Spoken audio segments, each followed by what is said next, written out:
Maritime zone क्या होता है, ऐसे समझ लेते हैं। अब जिस देश का लैंड बाउंड्री टच कर रहा हो ओशनिक वाटर से, उसी को ये फायदा मिलता है। मैरीटाइम जोन क्या होता है, देखो सबसे पहली बात कि ये सारी चीजें की गई थी United Nation convention of the law of the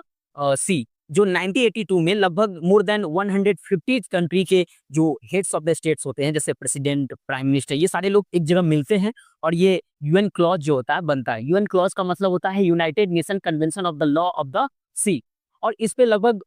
150 more than 150 country क्या करती है, साइन करती है मिल करके, जिसमें कुछ नियम बनते हैं और ये सारी चीजें फाइनली अप्लीकेबल होता है, मतलब एक लागू हो जाता है ना, वो 1994 के करीब में। कब? 1994 के करीब में ये एप्लीकेबल होता है। मैरीटाइम जोन में पूरी तरीका से जो लॉज होते हैं, इसमें क्या कहता है कि किसी भी कंट्री का अगर जो लैंड बाउंड्री अगर ओशन से टच कर रहा है, उसी के लिए ये फायदा है। तो जो बेसलाइन जो है हमारा, मान लो कि इंडिया से ले रहे हैं, तो इंडिया में क्या है कि लगभग यहाँ से 12 नॉटिकल माइल्स तक, कितने? लगभग 12 नॉटिकल माइल्स तक, नॉटिकल माइल 12 नॉटिकल माइल्स तक ये आपका हर एक कंट्री जिसका भी टच कर रहा होगा, तो 12 नॉटिकल माइल्स तक उसी का संसाधन होगा, इंटरनेशनल रिसोर्सेज नहीं कहलाएगा, फिर वो नेशनल रिसोर्सेज में आ जाता है। फिर यहाँ पे कह रहा है ठीक है, इसके अलावा कह रहा है कि इंडिया के यहाँ पे जो भी कंसर्न कंट्री होते हैं, जैसे इंडिया ही नहीं, जिसका भी लैंड बाउंड्री टच कर रहा हो, कोस्टल लाइन टच कर रहा हो इंडियन ओशन से, जैसे अपना पार्ट तो पेनिनसुला टच कर रहा है, पेनिनसुला का मतलब होता है जो 3 साइड से पानी से घिरा हो, तो यहाँ पे 12 नॉटिकल माइल्स में इंटरनेशनल ऑर्गेनाइजेशन का लॉज एप्लीकेबल होता है या फिर कंट्री का।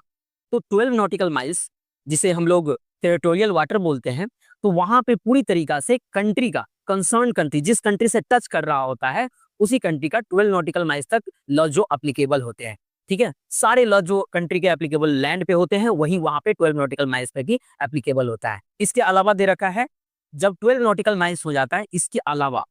इसके बाद जो 12 नॉटिकल माइल्स और होता है, 12 नॉटिकल, इसके 12 नॉटिकल माइल्स के बाद 12 नॉटिकल माइल जो होता है, यानी कि बेस लाइन से हम कह ले तो 24, तो 12 इसके बाद 12 नॉटिकल माइल्स, इसको बोलते हैं कंटीजियस जोन। क्या बोलते हैं? Contiguous zone. ये होता है after territorial water to the 12 nautical miles, और यहाँ पे कुछ लिमिटेड लॉज एप्लीकेबल होते हैं कंट्री के पूरे, मतलब आप कंसर्न कंट्री का ले लो, जो भी कंट्री से टच कर रहा है पानी, उस कंट्री का जो लॉज होता है वहां पे एप्लीकेबल नहीं होता है, लेकिन कुछ लॉज एप्लीकेबल होते हैं यहाँ पे, जैसे related to environmental laws, immigrant laws हो जाते हैं, या फिर टैक्सेशन कस्टम से रिलेटेड।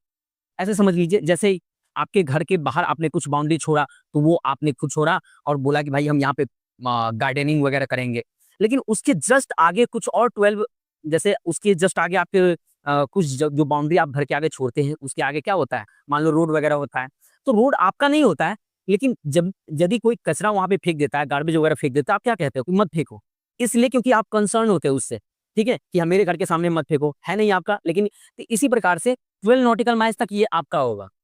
ठीक है, कंसर्न कंट्री का होगा, लेकिन 12 नॉटिकल माइल्स के बाद ये कंटीजियस जोन कहलाता है। यहाँ पे नेशन रिलेटेड जो भी लॉज होते हैं वो एप्लीकेबल नहीं होते, लेकिन कुछ लॉज एप्लीकेबल होते हैं, वो भी इन्वायरमेंटल इश्यूज जो होते हैं, वो इमिग्रेंट, टैक्सेशन, कस्टम से रिलेटेड, ये सारे लॉज कुछ एप्लीकेबल होते हैं कंटीजियस जोन में। और कंटीजियस जोन के बाद आता है, यानी कि 12, फिर 12, ये 12 हो गया, 12 हो गया, ये तो कंट्री का हो जाता है, यहाँ पे कंट्री के कुछ चलते हैं, और 24 के बाद, यानी कि 24 के बाद आ जाता है exclusive economic zone. Exclusive economic zone ये होता है after the baseline to 200 nautical miles, या फिर ये बोल लो कि ये सारी चीजें चालू हो जाती है 12 + 12 के बाद 160 नॉटिकल माइल्स तक, 160, इसके बाद लगभग 160 नॉटिकल माइल्स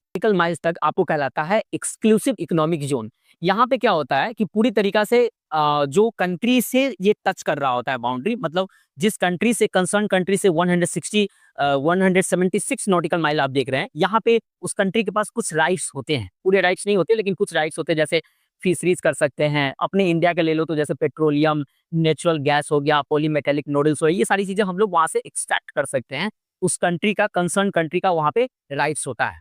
इसके अलावा वहां पे लॉज जो है, कुछ लॉज था जैसे कंटीजियस जोन में आपने देखा कि लागू थे, लेकिन यहाँ पे पूरी तरीका से कंट्री के जो है लॉ नहीं एप्लीकेबल होते हैं, यहाँ पे होते हैं इंटरनेशनल लॉज एप्लीकेबल होते हैं। जैसे लोकल लॉ जो भी होता है कंसर्न कंट्री का, बगल के जो कंट्री होते हैं